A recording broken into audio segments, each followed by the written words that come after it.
सभी को very very good morning. देखिए, इससे पहले की वीडियो में हम बात कर रहे थे वन्य जीव अभयारण्यों की। क्या बात कर रहे थे? वन्य जीव अभयारण्यों की बात कर रहे थे। और वन्य जीव अभयारण्यों में हमने भारत के जो राष्ट्रीय उद्यान है वो पढ़ रहे थे। इनमें से हमने एक तो पढ़ा था भारत का पहला राष्ट्रीय उद्यान जिम कॉर्बेट राष्ट्रीय उद्यान। कौन सा पढ़ा था? जिम कॉर्बेट राष्ट्रीय उद्यान पढ़ा था। और एक भारत का सबसे क्षेत्रफल की दृष्टि से सबसे बड़ा जो राष्ट्रीय उद्यान पड़ा था वो कौन सा पड़ा था? Hemis national park. कौन सा पड़ा था? हेमिस नेशनल पार्क, जो कहां पर है? लद्दाख में स्थित है। कहां पर है? लद्दाख में, जिसका क्षेत्रफल 4400 वर्ग किलोमीटर है। और एक राष्ट्रीय उद्यान पड़ा था हमने साउथ बटन, जो भारत का सबसे छोटा राष्ट्रीय उद्यान है। क्या था? भारत का सबसे छोटा राष्ट्रीय उद्यान था, जो 0.03 वर्ग किलोमीटर क्षेत्र में फैला हुआ था। और वो अंडमान निकोबार में था। कहां पर था? अंडमान निकोबार में। तो आज उसके आगे चलते हैं और एक अगला बहुत ही महत्वपूर्ण राष्ट्रीय उद्यान लेते हैं, बनेरघट्टा राष्ट्रीय उद्यान। किसकी चर्चा कर रहे हैं हम? राष्ट्रीय उद्यानों की चर्चा कर रहे हैं। राष्ट्रीय उद्यान, राष्ट्रीय उद्यानों की चर्चा कर रहे थे हम। और आज के इस वीडियो में हम पहला राष्ट्रीय उद्यान पढ़ेंगे, बनेरघट्टा राष्ट्रीय उद्यान। कौन सा पढ़ेंगे?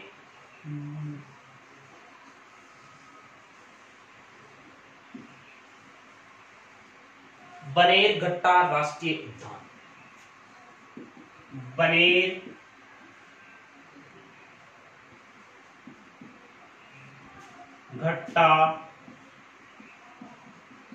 राष्ट्रीय उद्यान।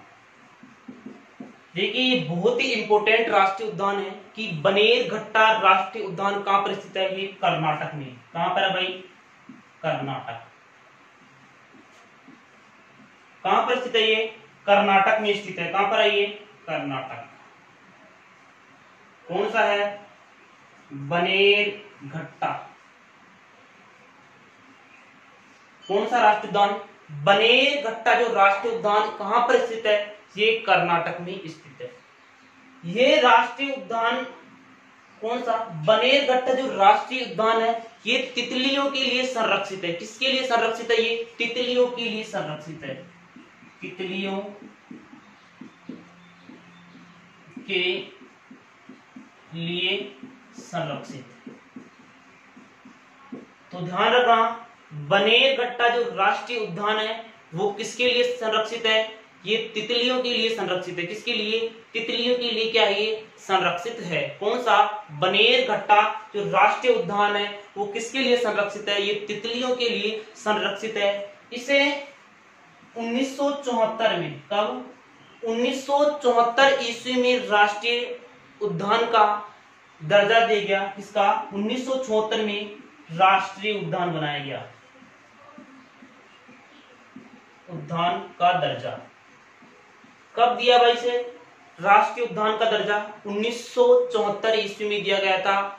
और जो ये राष्ट्रीय उद्यान है ये 260.51 वर्ग किलोमीटर में फैला हुआ है। कितना फैला हुआ है? 260.51 वर्ग किलोमीटर में फैला हुआ है। तो देखिए, बनेरघट्टा राष्ट्रीय उद्यान कौन सा? बनेरघट्टा राष्ट्रीय उद्यान कहां पर स्थित है? ये कर्नाटक में है। कहां पर है ये?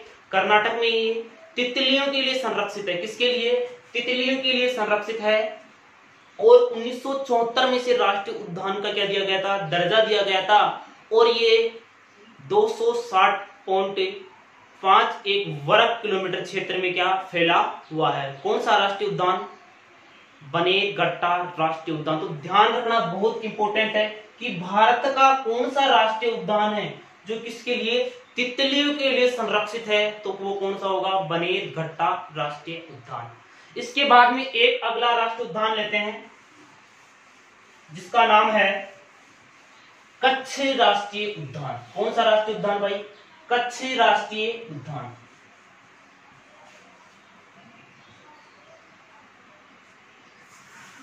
कच्छ राष्ट्रीय जो कच्छ राष्ट्रीय उद्यान है ये कहाँ स्थित है? ये गुजरात में स्थित है। कहाँ पर स्थित है? ये गुजरात में स्थित है। गुजरात कहाँ पर है ये भाई? ये गुजरात में स्थित है। कौन सा? कच्छ जो राष्ट्रीय उद्यान है वो कहाँ पर स्थित है? गुजरात में है।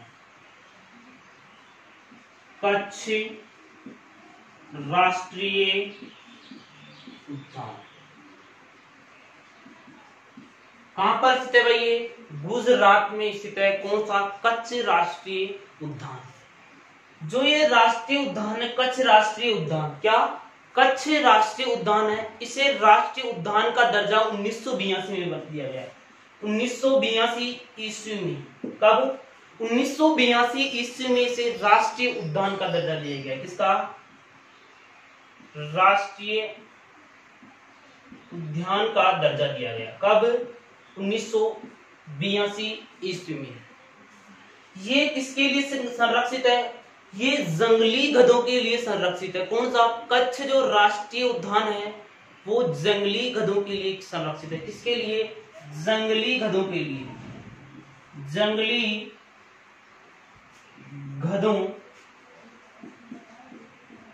के लिए क्या है? ये संरक्षित है। किसके लिए? तो ध्यान रखना, अगर पूछा जाए कि जंगली गधों के लिए संरक्षित राष्ट्रीय उद्यान कौन सा है तो कौन सा होगा? कच्छ राष्ट्रीय उद्यान, जो कहां पर स्थित है? गुजरात में स्थित है। कच्छ राष्ट्रीय उद्यान को एक अन्य और नाम से भी जाना जाता है। क्या? इस राष्ट्रीय उद्यान को मेरिनो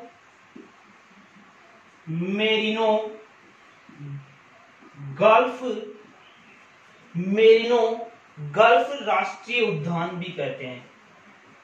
मेरिनो गल्फ राष्ट्रीय उद्यान भी कहते हैं। तो ध्यान रखना, कच्छ राष्ट्रीय उद्यान को अन्य किस नाम से जाना जाता है? मेरिनो गल्फ राष्ट्रीय उद्यान। किस नाम से? मेरिनो गल्फ राष्ट्रीय उद्यान के नाम से भी जाना जाता है। तो देखिए, मेरिनो गल्फ राष्ट्रीय उद्यान। इसके बाद में बात करें, जो ये राष्ट्रीय उद्यान है, इस राष्ट्रीय उद्यान में देखो जवारीय वन मिलते हैं। कौन से वन मिलते हैं? जवारीय, जिसे गरान या मैंग्रोव वन भी कहते हैं। मैंग्रोव वन भी कहते हैं। देखो इसमें क्या मिलते हैं? कौन से? जवारीय वन। जवारीय वन, जिन्हें क्या कहते हैं? गरान भी कहते हैं, गरान वन भी कहते हैं, और क्या कहते हैं? मैंग्रोव वन भी कहते हैं। तो ध्यान रखना, अगर आपसे पूछ ले जाए जवारीय या गरान या मैंग्रोव वन कौन सी राष्ट्रीय उद्यान मिलते हैं, तो बोलते हैं कच्छ राष्ट्रीय उद्यान में। देखो, कच्छ जो राष्ट्रीय उद्यान है एक दलदलीय भाग है। कैसा भाग है? ये दलदलीय भाग है। दलदलीय भाग है। ध्यान रखना, कच्छ जो राष्ट्रीय उद्यान है वो किसके लिए? जंगली गधों के लिए संरक्षित है। इन जंगली गधों को घोरपाड़ा भी कहते हैं। क्या कहते हैं? घोरपाड़ा। क्या कहते हैं? जंगली गधों को घोरपाड़ा भी कहते हैं। तो कच्छ राष्ट्रीय उद्यान कहां पर स्थित है? ये गुजरात में स्थित है। कहां पर है ये? गुजरात में स्थित है। 1982 में से राष्ट्रीय उद्यान क्या दिया गया था? दर्जा दिया गया था। कब दिया गया था? 1982 में। जंगली गधों के लिए क्या है? संरक्षित है। किसके लिए? जंगली गधों के लिए संरक्षित है। अगर क्वेश्चन पूछा जाए भारत का ऐसा कौन से राष्ट्रीय उद्यान है, ऐसा कौन सा राष्ट्रीय उद्यान है जो किसके लिए? जंगली गधों के लिए संरक्षित है, वो कौन सा है? कच्छ राष्ट्रीय उद्यान। इसके बाद में बात करें तो इस राष्ट्रीय उद्यान को मेरिनो गल्फ राष्ट्रीय उद्यान के नाम से भी जाना जाता है। किस नाम से? मेरिनो गल्फ राष्ट्रीय उद्यान भी कहते हैं। इस राष्ट्रीय उद्यान में जवारी वन मिलते हैं, गरान वन मिलते हैं, और मैंग्रोव वन, जिसने क्या कहते हैं? गरान भी कहते हैं या मैंग्रोव वन भी कहते हैं। तो ध्यान रखना, अगर पूछा जाए कि भारत का कौन सा राष्ट्रीय उद्यान है जिसमें जवारी या गरान या मैंग्रोव वन मिलते हैं, तो कौन सा है? कच्छ राष्ट्रीय उद्यान। तो आ ही गया होगा कच्छ राष्ट्रीय उद्यान आपके समझ में। इसके बाद में देखते हैं हम आगे, अगला राष्ट्रीय उद्यान देखते हैं, बहुत इंपोर्टेंट है, जो है केम्बुला लामजोवा राष्ट्रीय उद्यान। कौन सा है भाई? केम्बुला लामजोवा राष्ट्रीय उद्यान।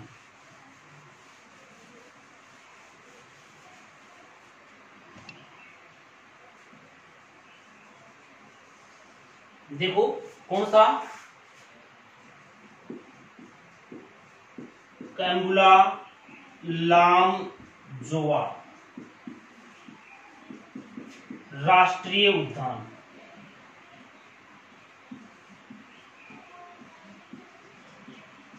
देखिए कौन सा, केम्बुला लामजोवा राष्ट्रीय उद्यान कहां पर स्थित है ये, मणिपुर में। कहां पर है भाई ये, मणिपुर।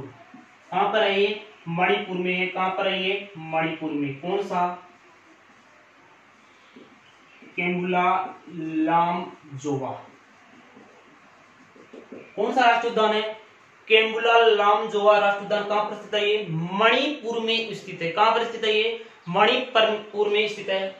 देखिए भारत का एकमात्र ऐसा राष्ट्रीय उद्यान है, कैसा, तैरता हुआ राष्ट्रीय उद्यान। भारत का क्या, भारत का एकमात्र क्या, भारत का एकमात्र तैरता हुआ राष्ट्रीय उद्यान, तैरता हुआ राष्ट्रीय उद्यान। तो ध्यान रखना, अगर आपसे पूछा जाए कि भारत का एकमात्र तैरता हुआ राष्ट्रीय उद्यान कौन सा है, वह केम्बुला लामजोवा राष्ट्रीय उद्यान। कहां पर स्थित है, मणिपुर में। भारत का एकमात्र तैरता हुआ क्या है, ये राष्ट्रीय उद्यान है। तैरने से मतलब यह नहीं कि जल में तैर रहा है, इसका मतलब ये है कि यहाँ इस राष्ट्रीय उद्यान में जितने भी जीव जंतु रहते हैं, क्या, जितने भी जीव रहते हैं या पक्षी, क्या, वो अधिकतर किस में रहते हैं, जल में रहते हैं। किस में रहते हैं भाई, ये जल में रहते हैं, इसलिए इसे क्या, तैरता हुआ राष्ट्रीय उद्यान कहते हैं। ये भारत का क्या, एक तैरता हुआ राष्ट्रीय उद्यान है। क्यों है, क्योंकि यह जो जीव रहते हैं वो अधिकतर किस में रहते हैं, जल में रहते हैं। यहाँ पर एक गिलहरी रहती है, वो जो भी किस में रहती है, जल में ही रहती है। जल में रहने वाली गिलहरी यहाँ पाई जाती है। इसके बाद में अगर बात करें, इस राष्ट्रीय उद्यान के मध्य में क्या, एक झील है, लोकताल झील। लोकताल झील, लोकताल झील या लोकटक झील भी कहते हैं। क्या कहते हैं, लोकटक झील। ध्यान रखना, इस उद्यान के क्या, केम्बुला लामजोवा राष्ट्रीय उद्यान के मध्य में कौन सी झील है, लोकताल झील या लोकटल झील। ये झील क्रेटर निर्मित झील है। कैसी झील है ये, क्रेटर निर्मित झील।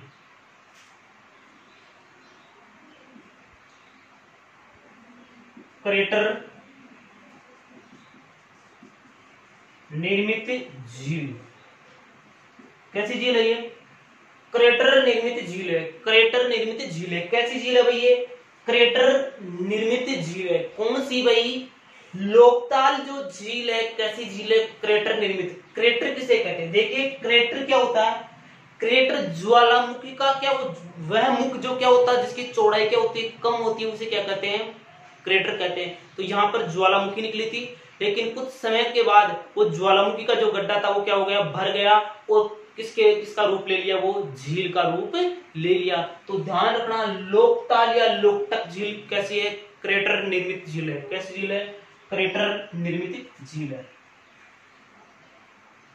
इसके बाद में बात करें, ये राष्ट्रीय उद्यान किसके लिए संरक्षित है। देखिए यहाँ पर एक हिरण की एक प्रजाति पाई जाती है, कौन सी, जिसे कहते हैं ब्रोनोकाइटिस। क्या कहते हैं, ब्रोनोकाइटिस।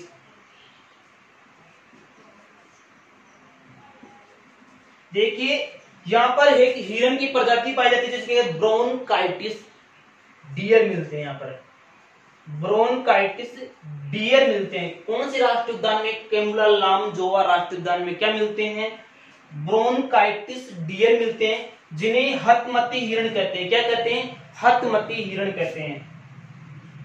हथमती हिरण क्या कहते हैं, हथमती हिरण कहते हैं। तो देखिए केम्बुला लामजोवा राष्ट्रीय उद्यान कहां पर स्थित है, मणिपुर में है। कहां पर है ये, मणिपुर में। भारत का एकमात्र क्या, ये तैरता हुआ राष्ट्रीय उद्यान है। और इस राष्ट्रीय उद्यान के मध्य में कौन सी झील है, लोकताल या लोकटक झील, जो कैसी है, क्रेटर निर्मित झील है। क्रेटर क्या होता है, ज्वालामुखी का वह मुख, क्या, ज्वालामुखी का वह मुख होता है जो क्या, जिसकी चौड़ाई क्या होती है, कम होती है, तो उसे क्या कहते हैं, क्रेटर कहते हैं। इस ज्वालामुखी के यहाँ पे जो गड्ढा था उसके भर जाने का इस झील का क्या हुआ था, निर्माण हुआ था। और यहाँ पर बोनकाइटिस डियर मिलते हैं, जिसे क्या कहते हैं, हथमती हिरण कहते हैं, जिन्हें क्या कहते हैं, हथमती हिरण, हथमती हिरण कहते हैं। तो आपको ये भी बिल्कुल अच्छी तरह समझ में आ गया होगा। ठीक है, इसके बाद में अगला राष्ट्रीय उद्यान देखते हैं हम,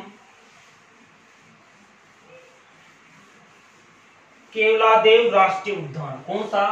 केवलादेव राष्ट्रीय उद्यान।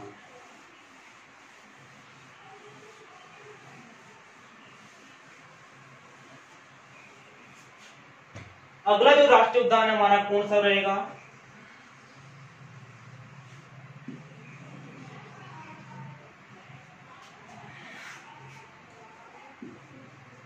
केवलादेव, केवलादेव राष्ट्रीय उद्यान। देखिए, केवलादेव जो राष्ट्रीय उद्यान है ये कहां पर स्थित है? ये राजस्थान के भरतपुर जिले में स्थित है। भरतपुर राजस्थान में स्थित है। कहां पर? भरतपुर राजस्थान में स्थित है। कौन सा? केवलादेव राष्ट्रीय उद्यान। केवलादेव राष्ट्रीय उद्यान कहां पर है ये भाई? ये भरतपुर में, राजस्थान के भरतपुर जिले में है। कौन सा? केवलादेव राष्ट्रीय उद्यान। केवलादेव राष्ट्रीय उद्यान को घाना पक्षी विहार राष्ट्रीय उद्यान भी कहते हैं। क्या कहते हैं? घाना पक्षी विहार भी कहते हैं। घाना पक्षी विहार, घाना पक्षी विहार भी कहते हैं। किसे? केवलादेव राष्ट्रीय उद्यान को घाना पक्षी विहार भी कहते हैं। इस राष्ट्रीय उद्यान को पक्षियों का स्वर्ग कहते हैं। क्या कहते हैं? पक्षियों का स्वर्ग भी कहते हैं। पक्षियों का स्वर्ग कहते हैं। किसको भाई? केवलादेव राष्ट्रीय उद्यान को क्या कहते हैं? इसे घाना पक्षी विहार के नाम से भी जाना जाता है। इसे पक्षियों का स्वर्ग भी क्या बोलते हैं? क्या बोलते हैं? इसे पक्षियों का स्वर्ग भी बोलते हैं। जो ये राष्ट्रीय उद्यान है ये 28 से 29 किलोमीटर में फैला हुआ है। 28 से 29 वर्ग किलोमीटर में फैला हुआ है। इस राष्ट्रीय उद्यान में एक घास मिलती है, खसखस। क्या मिलती है? खसखस नाम की एक घास मिलती है, जिससे शरबत और इत्र बनाई जाती है। किससे? खसखस घास से क्या? शरबत और इत्र बनाई जाती है। शरबत व इत्र। क्या? खसखस नामक घास कहां मिलती है? केवलादेव राष्ट्रीय उद्यान में मिलती है। जिससे क्या बनाया जाता है? जिससे शरबत व इत्र बनाई जाती है। देखिए, केवलादेव राष्ट्रीय उद्यान है, यहाँ पर एक घास और मिलती है जिसे कहते हैं एंचा घास। कौन सी? एंचा घास। कौन सी घास मिलती है? यहाँ पर एक घास मिलती है एंचा घास, जिसे साइबेरियन सारस की मृत्यु कहते हैं। किसको? एंचा घास को साइबेरियन सारस की क्या कहते हैं? मृत्यु। साइबेरियन सारस की मृत्यु कहते हैं। क्या कहते हैं? एंचा जो घास है इसको क्या कहते हैं? साइबेरियन सारस की क्या कहते हैं? मृत्यु कहते हैं। क्यों कहते हैं? क्योंकि इस एंचा घास में साइबेरियन जो सारस होते हैं वो क्या हो जाते हैं? फंस जाते हैं, और इसके कारण से क्या हो जाती है? मृत्यु हो जाती है। इस अभ्यारण्य में 20 से 22 छोटी छोटी क्या है? झीलें हैं। क्या है भाई? छोटी छोटी झीलें हैं। कितनी? छोटी छोटी झीलें। किस? केवलादेव राष्ट्रीय उद्यान में कितनी? 20 से 22 छोटी छोटी क्या है? झीलें। तो देखिए, पहले एक बार इसको देख लेते हैं, फिर इससे आगे चलते हैं। केवलादेव राष्ट्रीय उद्यान कहां पर स्थित है? भरतपुर। राजस्थान की कौन से जिले में? भरतपुर जिले में स्थित है। राजस्थान के भरतपुर जिले में केवलादेव राष्ट्रीय उद्यान स्थित है। इसे घाना पक्षी विहार अभ्यारण्य के नाम से भी जाना जाता है। कौन सा? घाना पक्षी विहार अभ्यारण्य। कौन सा? घाना पक्षी विहार राष्ट्रीय उद्यान के नाम से भी इसे जाना जाता है। इसे पक्षियों का क्या कहते हैं, स्वर्ग कहते हैं। पक्षियों का क्या कहते हैं, इसे स्वर्ग कहते हैं। यहाँ ये 28 से 29 वर्ग किलोमीटर में फैला हुआ है। कितने, 28 से 29 वर्ग किलोमीटर में फैला हुआ है। यहाँ पर एक घास पाई जाती है जिसका नाम क्या है, खसखस घास, जिससे शरबत व क्या बनाई जाती है, इत्र बनाया जाता है। इस राष्ट्रीय उद्यान में 20 से 22 छोटी छोटी क्या है, झीलें हैं। क्या है, 20 से 22 छोटी छोटी झीलें हैं। और इसमें एक क्या पाई जाती है, कौन सी घास, एंचा घास पाई जाती है। कौन सी घास पाई जाती है, एंचा, जो साइबेरियन सारस की मृत्यु का कारण है। क्या, साइबेरियन सारस की मृत्यु कहते हैं किसको, एंचा घास को साइबेरियन सारस की मृत्यु कहते हैं। क्यों, क्योंकि इस घास में साइबेरियन सारस क्या फंस जाता है, इससे क्या हो जाती है, उसकी मृत्यु हो जाती है। तो ध्यान रखना, अगर क्वेश्चन पूछा जाए कि एंचा घास क्या, एंचा घास किसकी मृत्यु का कारण है, साइबेरियन सारस की, या साइबेरियन सारस की मृत्यु का कारण कौन सी घास है, तो कौन सी है, एंचा घास है। ठीक है। इसके बाद में अगर आगे चले हम केवलादेव राष्ट्रीय उद्यान के बारे में, तो केवलादेव राष्ट्रीय उद्यान एक रामसर स्थल भी है। क्या है भाई, रामसर स्थल भी है। कौन सा, केवलादेव राष्ट्रीय उद्यान। क्या, केवलादेव राष्ट्रीय उद्यान एक रामसर स्थल भी है भाई, स्थल भी है। देखिए रामसर स्थल क्या होते हैं, ये नम व आर्द्र जलवायु वाले क्षेत्र होते हैं। कैसे, नम व आर्द्र जलवायु वाले क्षेत्र होते हैं। कैसे होते हैं, आर्द्र व नम जलवायु वाले जो क्षेत्र होते हैं उन्हें क्या कहते हैं, रामसर कहते हैं। देखिए रामसर क्यों कहा गया इन्हें, देखिए ईरान में एक पर्यावरणीय सम्मेलन हुआ था। कहां पर, ईरान में एक पर्यावरणीय सम्मेलन हुआ था, ईरान के रामसर शहर में हुआ था। कहां पर हुआ था, रामसर शहर में। से पारिस्थितिकी तंत्र, क्या, पारिस्थितिकी तंत्र को सुरक्षित रखने के लिए उसमें एक मुद्दा निर्णय लिया गया कि जो प्रवासी पक्षी है, क्या, प्रवासी पक्षी है, इनकी सुरक्षा का जो दायित्व होगा किसका होगा, अब राज्य सरकारों का होगा। कि अपने अपने राज्य की क्या किसका होगा, राज्य सरकारों का होगा। और इनके लिए कौन से स्थल बनाए गए, रामसर स्थल बनाए गए, ये नम व आर्द्र जलवायु वाले क्षेत्र। और देखो यहाँ पर इन क्षेत्रों में प्रवासी पक्षी क्या आते हैं और एक स्थान से दूसरे स्थान पर आते जाते रहते हैं और कई समय तक यहाँ पर रुकते हैं और वापस चले जाते हैं। तो ये क्या हो गए, रामसर स्थल।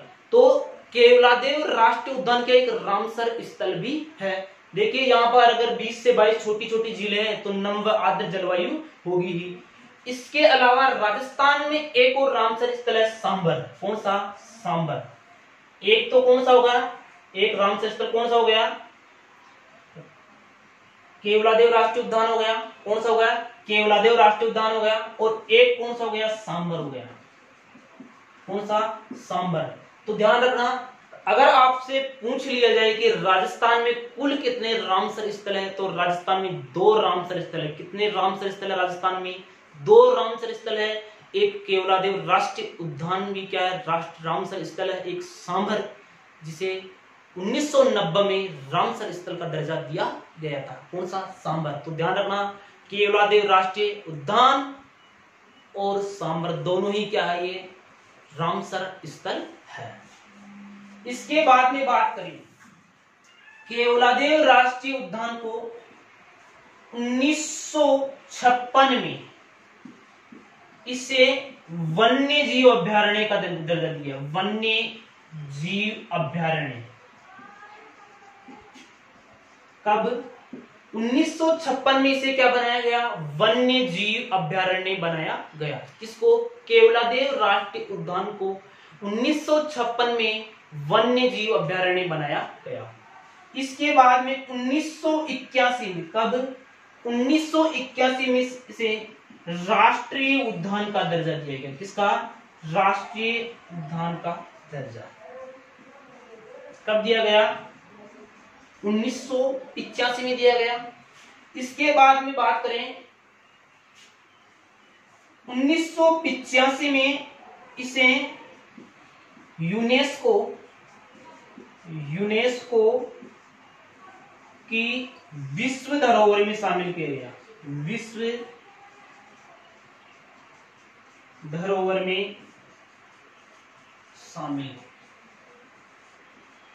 तो ध्यान रखना 1956 में से वन्य जीव अभयारण्य का दर्जा दिया गया, 1981 में से राष्ट्रीय उद्यान का दर्जा दिया और 1985 में से यूनेस्को की विश्व धरोहर में शामिल किया गया। किसे? केवलादेव राष्ट्रीय उद्यान को। देखो केवलादेव राष्ट्रीय उद्यान क्या है? एक रामसर स्थल भी है। रामसर स्थल क्या होते हैं? नम व आर्द्र जलवायु वाले क्षेत्र होते हैं। नम व आर्द्र जलवायु वाले क्या होते हैं? क्षेत्र होते हैं, जिन्हें क्या कहते हैं? रामसर स्थल कहते हैं। 1956 में से वन्य जीव अभयारण्य का दर्जा दिया गया। एक राजस्थान का रामसर, राजस्थान में कितने रामसर स्थल है? 2 रामसर स्थल है। एक केवलादेव राष्ट्रीय उद्यान रामसर स्थल है, एक सांबर भी क्या राष्ट्रीय रामसर स्थल है। इसके बाद में 1956 में से क्या वन्य जीव अभयारण्य का क्या दिया गया? दर्जा दिया गया। 1981 में से राष्ट्रीय उद्यान का दर्जा दिया और 1985 इसे क्या किया? 1985 में यूनेस्को की विश्व धरोहर में शामिल कर लिया गया। किसको? केवलादेव राष्ट्रीय उद्यान को। देखिए जो केवलादेव राष्ट्रीय उद्यान है ये NH21 के क्या? केवलादेव राष्ट्रीय उद्यान है NH21 नेशनल राष्ट्रीय राजमार्ग 21 के किनारे स्थित है, यानी किसके पास में? यानी NH21 क्या? NH21 के पास में। कौन सा? केवलादेव राष्ट्रीय उद्यान, यानी इसके पास से कौन सा राष्ट्रीय राजमार्ग गुजरता है? NH21। देखो जो केवलादेव राष्ट्रीय उद्यान इसको जल की आपूर्ति अजान बांध से होती है। किससे? अजान बांध। किस बांध से होती है? जल की आपूर्ति से अजान बांध से होती है। इसके बाद में बात करें इसे ग्रीष्म काल में क्या? ग्रीष्म काल में जल की आपूर्ति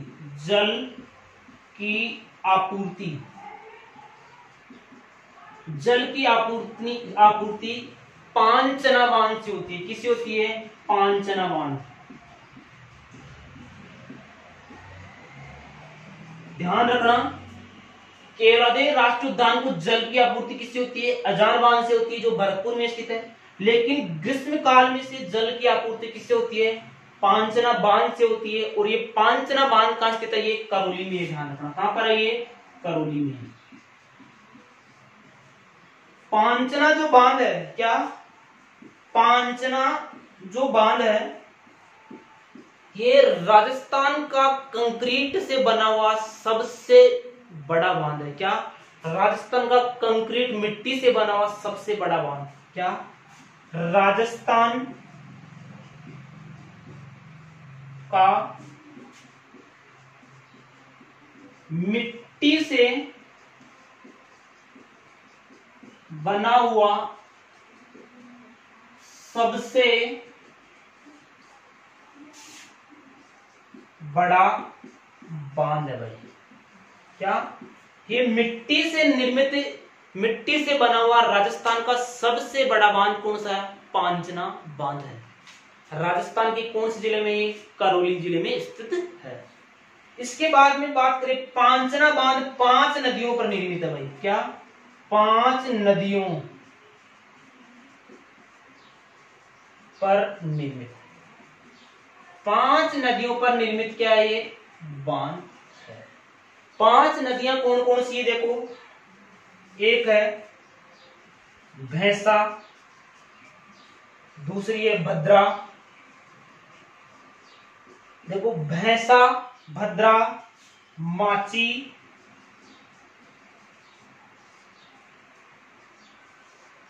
बरखेड़ा, कौन सी? बरखेड़ा। और पांचवी नदी का कौन सी है? अट्टा।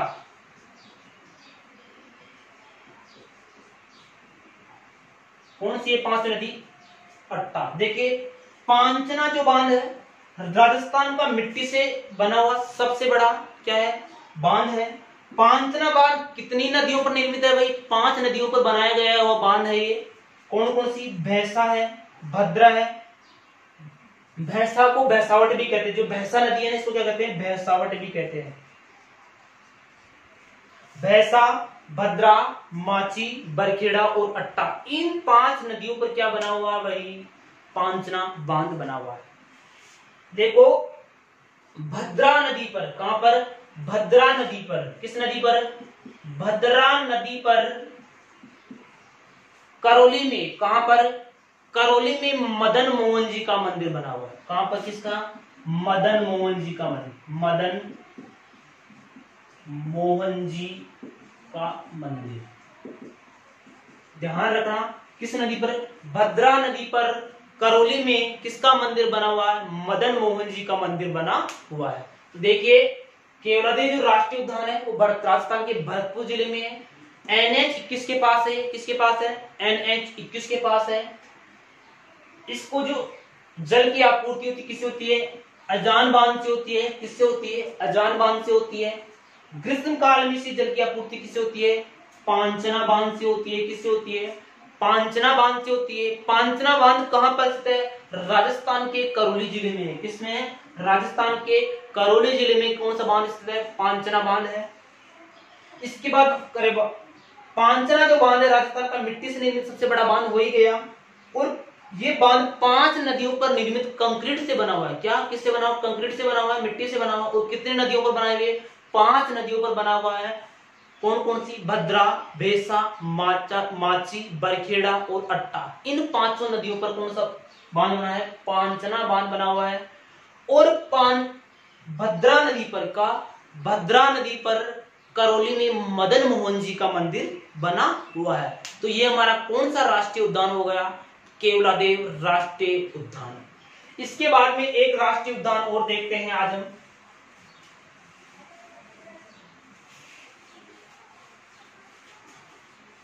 वाल्मीकि राष्ट्रीय उद्यान, वाल्मीकि नेशनल पार्क। कहां स्थित है भाई? ये है बिहार में। देखो कौन सा? वाल्मीकि राष्ट्रीय उद्यान। कौन सा? वाल्मीकि राष्ट्रीय उद्यान। कहां पर स्थित है ये?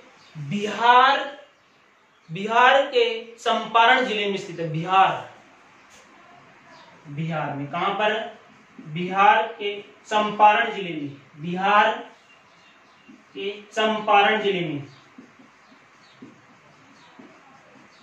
चंपारण जिले में। देखो वाल्मीकि राष्ट्रीय उद्यान कहां स्थित है? बिहार के चंपारण जिले में स्थित है। ये राष्ट्रीय उद्यान किसके लिए संरक्षित है? ये बाघ व तेंदुआ के लिए संरक्षित है।